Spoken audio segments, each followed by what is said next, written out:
भाई तो काय कर रहा गई వాగ్ దగ్గర ఉంది పొలం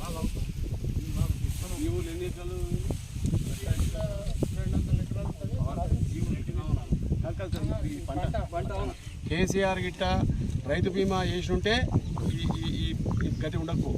కాబట్టి మన ప్రభుత్వము రేపు రాబో ఖరీఫ్లో వర్షాకాలం పంటలో ఖచ్చితంగా రైతు పంట బీమా చేస్తూ ఉన్నాం.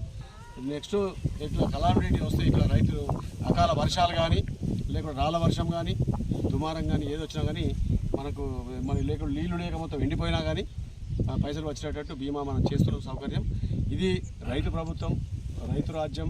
ఖచ్చితంగా రైతుల పక్షాన ఉండి కాంగ్రెస్ పార్టీ కొట్లాడి మనము మీకు అన్ని మేలు చేసే కార్యక్రమాలు చేస్తామని చెప్పి తెలియజేసుకుంటాం. రైతులను పండుగ రోజు దయచేసి మీరు బాధపడొద్దు. ఇది దేవుని యొక్క దయ మన మీద లేదు కాబట్టి ఇట్లా అయింది. కాబట్టి ఎట్టి పరిస్థితుల్లోనూ మీకు ఒక్క ఎకరం కూడా మిస్ కాకుండా మీరు రాపించుకోవాలని చెప్పి తెలియజేస్తా ఉన్నాను. ఖచ్చితంగా మీకు 10,000 వచ్చినట్టు నేను ప్రభుత్వంతో చేపిస్తానని చెప్పి మాట ఇస్తాను.